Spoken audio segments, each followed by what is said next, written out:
За энэсээ цаашаа үргэлжлүүлээд явлаа. Энэ дээр за энэ арай гайгүй болцсон байна. Ер нь бол яг уу энэ гадаад лекцийн нэг эвгүй нь ингээд динамик хөргөмжлийн эхний жишээ нь амар сонин мангар хүнд юмас эхэлждэг юм шиг байна. За одоо арай гайгүй болж байна. Нөгөө рекурсив наалга болцоо. Locate гэдэг функц бол зүгээр л нэг 2 давхар for, за 3 давхар forтай юм тий. 3 давхар forтай функц болцоо. Ер нь бол 3 давхар for байна гэдэг нь тэр үнэлгээнд дээрээсээ ч бараг цагаар харагдаж штэ. End quadrat гэдэг чинь endтэй нэг 2 давталт байна. Тэгээд k гэдэг чинь k-тай нэг давталт байна гэсэн. Хамгийн гадна талын j гэдэг параметраа давталт бол k-тай давталт байна. K-га 2-оос j-гээ 2-оос k хүртэл гүйлгээдэг. Дотор талын 2 давталт бол end-ээс нэг гэлээ угаасаа end гэдэг чинь n гэж өгөх л та. Тэгэхээр end quadrat гэдэг дотор талын 2 давталт гэж ойлгох нь. За давталтын гаднуугаа эхний 2 мөр ганц удаа 2 тийм ган давталт байна. Яг одоо эндээс харахаар зүгээр 3 for дараалцсан юм шиг. Гэхдээ яг эхний 2 for бол зүгээр давхар биш дан for байна. Эхний for нь болохоор C массивын E-р мөрний 1-р багны элементүүдийг бүгднгийн T эндээс хон TI-г 2 болгож байна. Гэдэг маань түрүүний том юм. Хэвээ бид нар I-аас ахуулаад I-р хотоос ахуулаад N-р хот хүртэл тэр бүх хотуудыг нийлүүлээд дунд нь нэг вокзал байна гэж үзвэл гэдэг чи юу гэсэн үг. Тэгж нөгөө нэг таарч болно шүү дээ. Бүх боломжийг авч үзэж байгаа. Тэгэхээр одоо энэ дээр бол яг нөгөө бидний ярьжсэнээс бас нэг эсрэгээр авцсан толгой эргүүлээд байгаа хэл та. Бид нар түрүүн бол эхний нэг I ширхэг хот бүгдээрээ эхний нэг хамгийн зүүн талын вокзал руу явдаг байг гэж хэлсэн чинь энэ багш код олохдоо аваачаад нөгөө дэше харсан код олцсон болохоор одоо бид нар энд юу гэж бодох вэ гэхээр сүүлийн N-ээс хасах нь гэсэн. N жирнэ гэсэн. N-ээс хасах нь I ширхэг хот. N-ээс нь I дээр нэмэх нэг ширхэг хот ч юм уу. Тэр хотууд бүгдээрээ хамгийн баруун талын нэг вокзал руу явдаг байвал гэсэн тийм юу авчиж. Тэр талаас нь эхлээд нөгөө бодлогоо задлж байгаа гэсэн. Тэгэхээр бид нар одоо юу гэж бодох вэ гэхээр за энэ ширхэг хот ингээд шугам дээр дараалаад байрлаж байна. Тэгээ бид нэр вокзал барих гэж байгаа К ширхэг вокзал барьчихна. Тэгээ К ширхэг вокзалаа янз бүрээр барьж болно, түмэн янзын боломж байгаа тийм. Энэ барилгачаад багслаа. Барилгын салбар боловсролын салбарт нөлөөлөд байгаа юм балбаад. Тэгэхээр нөгөө бодох юу яаж дүрслэх ёстой вэ гэхээр нөгөө эхэндээ бол динамик хромжлол байдлаараа биш яг нөгөө бүх боломж гэдэг байдлаас эхлэх ёстой. Бүхэл бодолтууд. Тэгэхээр энэ шиг хот байгаа өгөгдсөн байна, энэ газар зогдсон байна. Тэгээд бид нар зогдоогүй юмнууд бол тэр К ширхэг вокзалууд байгаа. К ширхэг вокзалаа бид нар одоо бараг л бүх боломжийн бүх боломжоор нь гүйлгэсэн гэж үзье л да. Тэ бүх боломжоор нь бариад үзсэн. Кагуулангийн нэг дээр барьж үзээд, кагуулангийн энэ тэнд барьж үзээд, кагуулангийн бүх хотынхоо зүүн талд нэг барьж үзээд, тэ бүх хотынхоо баруун талд нэг барьж үзээд гэдэг ингээд бүгднийг хийцэн гэж үзье л да. Тэгэх юм бол ямар ч тийм нэг барьсан нэг вариантыг аваад үзсэн. Яг нь хамгийн баруун талын вокзал гэдэг нэг юм байж л таараа. Тэ кадвар вокзал. Тэр вокзал руу нэг хідэн хотоос хүн очих хол байлгүй дээ. Бүр хэрэггүй вокзал бол хинж очихгүй байх л да. Тэгвэл 0 хотоос очно л гэсэн үг гэдэг. Ингээд тиймэрхүү төрслөлөөс төсөөлж угаад тэндээсээ бодлогоо багс гаргаж авч байгаа. Тэгэхээр хамгийн баруун талын вокзалыг авч үзээд тэрнийхээ очдог хотуудыг авч үзээд яг ийм хотуудаас очдог гэж үзье гэдэг. Тэгээд тэгэхээр тэр хуваах нь 2 гэдэг томьёог түрүүн нэг хэлсэн саяхан түрүүлжих дээр бас нэг хэлчих шиг боллоо. Яг уу. N-ээс ахуулаад I-р хот. I-р хотоос ахуулаад N-р хот хүртэл бүх хотуудын дунд ганцхан вокзал барьсан гэж үзвэл тэр 2 захын хотын координатын координатаар үүсэж байгаа хэрчмийн яг гол нь байна гэж байна. Вокзалын координат бол тодорхой байж болно гэсэн шүү дээ. За тэгээд дүүргэж байгаа маа. Тэгэхээр энэ бол нөгөө манай одоо бол баруун талын хот гэж хамгийн баруун талын вокзалын тухай мэдээллийг дүүргэж байна. Өөрөөр хэлбэл CI1 гэдэг маань юу гэсэн үг гэхээр E-р мөрийн 1-р багнууд гэхээр энэ нэгээс энэ хүртэл гүйчүүл энэ бол зүгээр нөгөө 2 хэмжээст массивын маань 1-р багныг дүүргэж байна. 1-р багныг элдвийн тоогоор дүүргэж байна. Тэгээ ямар тоогоор дүүргэж байна гэхээр нөгөө өсөн хотын координатуудаа хамгийн сүүлийн хотоос тэр яг тэр мөрийн дугаартай ижилхэн дугаартай хотын координатыг хасаад 2 дугаар дүр гэдэг. За тэнд барина гэж. Тэнд барина ч явахтай нөгөө юм шүү дээ, үнэлгээ шүү дээ тий. Бид нар нөгөө хамгийн сүүл эцсийн үнэлгээнд бид нар ямар нэг утгыг хамгийн оновчтой болгох гэдэг байгаа нэг л утга байх хэвээр. Тэр нь болохоор нөгөө хамгийн вокзалаас хамгийн хол байгаа хотыг олоод тэгэл тэр нь ямар зайтай байна гэдгийг л ол. Тэрүүгээр л үнэлэх гээд байгаа шүү дээ. Тэрийг л их оновчтой болгох гээд байгаа. Тэрийг хамгийн бага болгох гээд байгаа. Тэгэхээр тэр хамгийн вокзалаас хамгийн хол байх хэвээр хот нь болохоор энэ хоёр хотын координатын ялгуурыг аваад энэ ширээч. Тэгээ хоёр дуусантай тэнцүү. За тэрийг дүрслээд ерөнхийдөө олгож явах хэрэгтэй. Энэ бол нэг үндс нь болоод байгаа динамик функшн юм аа. Одоо энэ хүснэгтийг дүүргэх ажиллагааны маань үндс нь. Нэгдүгээр багны дүүргчлээ нэг юм тоонуудаар одоо нэгдүгээр мөр гэж юм л одоо яг бид нар хамгийн баруун талын хамгийн төгсгөлийн хотыг төгсгөлийн вокзалыг аваад үзсэн учраас одоо бид нар нэгдүгээр мөр биш нөгөө сүүлийн мөрийг дүүргэх юм байна. Ягаад тэгэхээр хоёр дахь давталт бол C-ийн end-ийг дүүргэнэрсэн байна шүү дээ. End дүгээр буюу n дүгээр мөрийн тэгээд энэ гүгээд байгаа гэдэг чинь n дүгээр мөрийг тэр чигээр 0-оор дүүргэнэ. За энэ ямар учиртай вэ гэхээр n дүгээр мөр гэдэг чинь юу гэсэн үг вэ? Нэг утга учир маань хайч залгуулсан юм шүү дээ. N дүгээр мөрийн e дүгээр багна гэдэг чинь түрүүчи e дүгээр мөрийн 1 дүгээр багна гэдэг чинь болохоор нөгөө ганцхан вокзал барья гэдэгсэн шүү дээ. Хідэн ч хот байж болно. Энэ гүгээд байгаа. Тэгээ ганцхан хот барья гэдэг. Гэхдээ тэр хідэн ч хот гэдэг нь замбрагийн хот ч биш. Нөгөө сүүлийн хідэн хот гэсэн үг. Сүүлийн энэс асхны дээр нэмэх нэг хот. Одоо энэ дунд нэг ширэг вокзал барихад гэдэг. Одоо болохоор ингээд параметруудын байрлалаар аваад үзэх юм бол бид нар n ширхэг хот барина. N ширхэг хот биш. Нөгөө энэ нэгдүгээр параметр чинь сүүлийн эндээс ахуулаад n хүртэлх хот гэсэн. Тэгэхээр нөгөө n-ээс ахуулаад n хүртэлх хот барина гэдэг нь 1 хот барина. Тэгээд хэдэн ч вокзал барьж болно. Тэгэхээр хамгийн сүүлийн мөр манай массивын 2 хэмжээс массив хамгийн сүүлийн мөр бол ийм хутгатай байх нь аль ч элемент нь 1 хот барина. Хамгийн сүүлийн тийм n дүгээр хотыг л барина. Ер нь тэвдэд бодлого болчихж байгаа гэсэн нэг хоттой дэд бодлого. Нөгөө хязгаарын энгийн бодлогуудаа бодож тэрэн дээрээ бусад хүчтэй хүнд бодлогуудаа гаргаж ирнэ гэсэн чинь хүндэд бодлогуудаа бодно гэсэн. Тэгэхээр нэг хот барина. Тэгээд хэдэн ч вокзал барьж болно гэх юм бол бид нар тэр бодлогыг яаж шийдэх вэ? Тэр өгсөн вокзалуудыг нь бүгднийг л тэр хот дээр л барьж штэ тий. Тэгэхээр нөгөө зайн 0-тай тэнцүү байна. Яагаад тэгэхээр нөгөө хамгийн хол гэхээр бүх вокзал нөгөө хот дээрээ баригдсан. Нөгөө хүмүүс бол их олон километр явахгүй зүгээр тэр гэрээсээ гараад тэр вокзал орчихно. Вокзал бэн дээр тийм машин тий. Тийм болчихсон. Тэгэхээр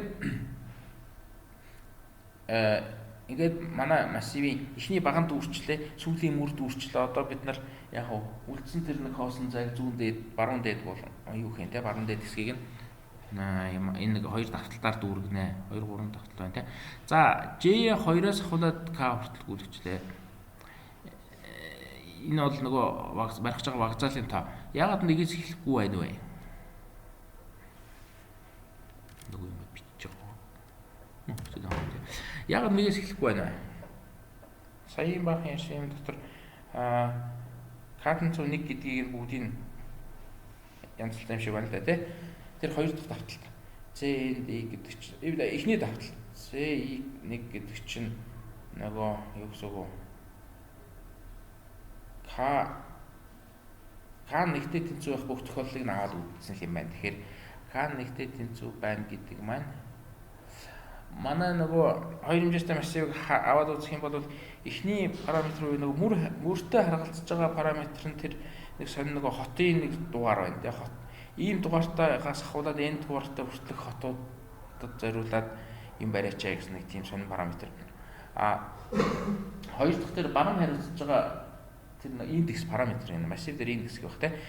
Хоёр дахь индекс нь болохоор нөгөө хотын вокзалын тоо байгаад байгаа. Тэгэхээр яг вокзалын тоо нэг байх гэсэн бүх тохиолдлыг аваачаад бид нар дүүрг айцсан шүү дээ.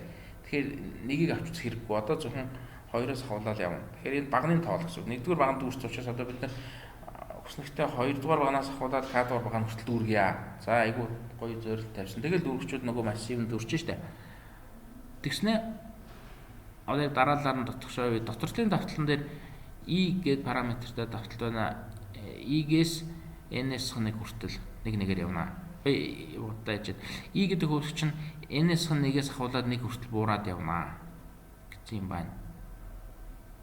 За энэ бол яг нөгөө I гэдэг параметр байна тий. CEG гэх гэдэг байгаа маань. За яг энэ сая энэ хуудсан дээр ярьсан дараалалаар явж байна. Бид нар эхлээд n хот байгаа тэрний n-ээс n хүртэлх гэдгийг нь тэр дээр хийцэн. Тийм учраас одоо энэ n-ээс хасах 1-ээс эхлээ явж байна. Бас л нөгөө n дөрөв мөрийг бүгэлдсэн бүгдийг нойл болгоод тийм болохоор одоо n-ээс 1-ээс ахуулаад явж байна. Утганы үг гэсэн үг одоо яг дараагийн алхам дээр n-ээс 1-р хотоос n-р хот хүртэлхээр 2 хот болчихж байна. 2 хот болоод ирэхээр нөгөө вокзал барих асуулж байгаа асуу. За 2 бол гайгүй те 2 бол нөгөө дунд нь барай чинь гэсэн шүү дээ. Хэрвээ ганцхан вокзал бол 2 хотын хувьд 2 вокзал барина гэвэл за илээлэн дээр нь л барай. Нэг ил барай ачих байх те. Тэгээд 0 болчихно ч гэдэг юм уу. Гэл явчих юм байна. За зүгээр хотын тооноос вокзалын тооноос их үед тэнцүү байвал бүгдэнд нь л нэг барай чинь тэгэл 0 болчихно. За тэр бол бүр онцгой тохиолдол дээр авч үзээчихгүй юм байна.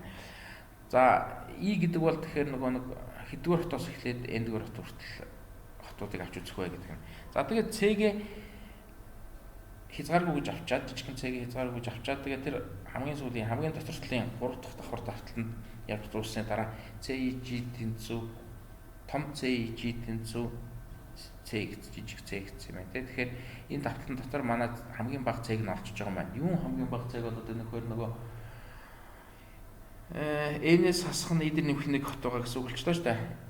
Ойролцоогоор за n-ээс 1 хот байгаа гэж үзчихье. Уул нь яг тооноод n-ээс 1 эдэр нэмэх нэг юм байна л да. Тэгэхээр тэр хотуудынхаа хувьд нөгөө бүх вокзалууд янз бүрээр байрлуулж үзчихэд тэгээд хамгийн бага одоо нөгөө хотоос хамгийн хол байх вокзалынх нь урт нь одоо зайн хамгийн бага байх тэр C-гээ олоод хадгалчихж байгаа маань. Тэр нь болохоор жижиг C дээр хадгалчихж байгаа. За томыг нь авах юм бол тийм ээ шүү дээ. Хамгийн максимум зайнуудаас минимумыг авчиж байна гэд. За тэгэхээр одоо бид нар яг хамгийн доторлын давталтыг яагаад байгааг нь ерөнхийдөө хэлчих юм бол тэгээд бараг дуусах юм шүү дээ. За хамгийн доторлын давталт уул нь бол хоёр хэмжээс массив байсан чинь мөрөөр нэг гүдэг юм байна, багнаар нь гүдэг нэг юм байна тэгээ болцоод байна тий. Одоо дахиад юм 3 дахь давталт гараад ирвэ гэхээр тэр 3 дахь давталт нь x-ийг x гэдэг хотыг I-р хотоос n-ээс 1 хотдгоор хот хүртэл гүйдэгчжээ. I-р хотоос n-ээс 1 хүртэл гүйдэгчжээ. За. Тэгэл яг нөгөө нэг юун дотор I-гээс n-ээс 1 хүртэл гүйдэгцсэн. I-гээс n-ээс 1. Тэр I гэсэн параметртай давталвал n-ээс 1-ээс I хүртэл гэж байгаа шүү дээ. Энэ S1-ээс 1 хүртэл гүйж байгаа шүү дээ. Тэгэхээр яг нөгөө нэг хотуудынхаа дараалал байгаа завсар дотроос хамгийн зүүн талын хотоос ахуулаад баруун тал хүртэл гүйдэгдсэн юм байна. Нөгөө сүүлийн тэдэн ширэг хот нь юу болвол сүүлийн тэдэн ширэг хотод зориулаад ганцхан вокзал барьсан бол гэдэг тэр нөгөө нэг тэрийг илэрхийлж байгаа маань X гэдэг. Одоо X-р хотоос ахуулаад N-ээс 1 хүртэл хотуудад зориулаад ганцхан вокзал байсан бол яах вэ гэдэг. Тэгэхээр томьёон дотроо яг нь дотроос нь эхлүүл max гэдэг дотор нь тэр нөгөө x-р хотоос y-р хот хүртэл за юу юм шүү. X-р хотоос n-ээс 1 биш юм байна. X-р хотоос y-р хот хүртэлх бүх хотод зүүн талын нөгөө интервалын эрчим байгаа эрчмийнхаа зүүн талын n ширхэг хотод зүүн талын x-ээс 1 ширхэг хотод x-ээс 1 дээр нэмэх нэг ширхэг хотод зориулаад ганцхан вокзал барьсан байгаа бол тэр вокзал нь яг тэр эрчмийнхаа голд байна. Тэгээд бид нар C-гээ одоо нөгөө нэг рекурсивээр дуудаж ирсэн хэсэг маань алга болсон тоххой. Тэгээд дахиад удаацсхийн оронд бид нар C X дээр нэмэх нэг таслал шүү. Тэр нэг цэг шингч. Тэгээд G-ээс хоног гээд дуудаж чинь. Тэрний үг үг гэхээр бид нар C массивынхаа X дээр нэмэх нэг дүүр мөрийн G-ээс нэгдүгээр баган дээр өмнө нь ингээд юу яатсан байгаа гэсэн. Хамгийн бага утгыг нь олоод тавьсан байгаа. Тэгэхээр тэр утга болон манай тэр нөгөө юу хоёрын C2-ийн аль багыг нь олж авч байна. Аль багыг сонгоод байгаа. Тэгэхээр яг хуу тэр x-ийг гүйлгээл бүх боломжоос нь хамгийн багыг нь олоод явчихж байгаа маань. За x дээр нэмэх нэг гэдэг нэг хэл. X дээр нэмэх нэг гэдэг бол манай x чинь дээшээ гүйж байгаа шүү дээ. Тэгэхээр яг хуу x дээр нэмэх нэгдүгээр мөрний g-ээс нэгдүгээр баг x гэж хангамж. Нөгөө нэг манай CG массива доотлын мөрөнд бүглэгдсэн байсан. Хамгийн доотлын мөрөөс ахаад дээшээ бүглэж байгаа юм байна. Тэгэхээр яг хуу тэр нөгөө 2 дугаар давтал IT давталт чинь доороос эхлээд яваад байгаа шүү дээ. Доороос нэг хүртэл яваад байгаа. Тэгэхээр манай массив бол доороос эхлээд бүглэж явна. Тэгэхээр бид нар ямар нэг мөрийн элементүүдийг олохын тулд доотлын буюу дараагийн мөр x дээр нэгдүгээр мөрийн элементүүдийг ашиглах хэрэгтэй. Яг л тэднийг нь аль хэдийн олцсон байгаа онцтой утгах нь. А G-ээс нэгдүгээр багныг ашиглаж байна. Ягаад G-ээс нэг ашиглаж байна вэ гэхээр манай J-дгээр J гэсэн параметр хамгийн гадлын давталт бол 2-оос k хүртэл явж байгаа гэдэг чинь баг багнаараа зүүн талаас эхлээд баг нь бүглэгдээд дараагийн багныг олоод яваад байгаа. Тийм болохоор өмнөх багны элементийг ашиглаж байна. За нэгийн динамик хромс гэхээр нэг юм хоёр хэмжээтэй массивыг тэгээд одоо байгаа газраас нь ахуулаад цаашаага бүглээ явдаг. Одоо манай энэ массивын хувьд бол сүүлийн мөр бүглэгдсэн, эхний баг нь бүглэгдсэн байгаа учраас яг нь ингээл томьёо нь бол нэг тийм одоо энэ элементийг олохын тулд өмнөх багны элементүүдийг ашиглаад тэгээд доотлын мөрийн элементүүдийг ашигласан тийм томьёотой байна гэд яваад байгаа юм байна. За тэр хоёрын максимумыг аваад тэгээд хамгийн максимум аваад тэгээд C-тэйгээ бас минимум нь аваад байгаа юм байна. C бол анхандаа бол нэмэх хязгааргүй байгаа шүү дээ. Нэмэх хязгааргүй гэдэг утгатай байгаа. Тэгэхээр яг нэмэх хязгааргүй гэж тавьдаг нь бид нар яг хамгийн багыг нь олохын тулд анх удаа олдоогүй байгаа үед нэг амар том тоо тавьж иж тэгжиж нэг яа тэгэхээр зүгээр 0 гэдэг анхны утга 0 гэдэг өгчих юм бол нөгөө бос утгууд нь бүгдээрээ нэг том тоо байжгаад нөгөө 0 гэдэг утга маань хамгийн бага нь болоод гарч магадгүй гэдэг нөгөө уусаа хамгийн бага болгохтой нэг тэгдэг шүү дээ хамгийн их утга тавьдаг гэдэг. За тэгээд бүх юм массив дүүргчлээ гэж бодоход тэр хамгийн сүүлийн мөр функциос утга буцааж байна. Z массивын нэгдүгээр мөрний k дугаар багныг буцаана. Өөрөөр хэлбэл нэгдүгээр 1k гэдэг ямар утгатай вэ гэхээр 1 гэдэг чинь юу гэсэн үг вэ? Нэгээс n дугаар хот. Тэрнээс n дугаар хот гэсэн утгатай гэсэн чинь тэгэхээр нэгээс n дугаар хотод зориулаад k ширхэг багцаад барьсан бол нөгөө нэг барьсны дараа хамгийн багцаадаас хамгийн хол байгаа хот. Хамгийн ойрхон багцаал нь бусад хотуудаа бодвол хамгийн хол байгаа хотын тэр зайг нь хэвлэх хэрэгтэй шүү дээ. Тэрийг нь хэвлэж байгаа маань. За энэ нэг юм бодлого аюултай юмнаас эхлээд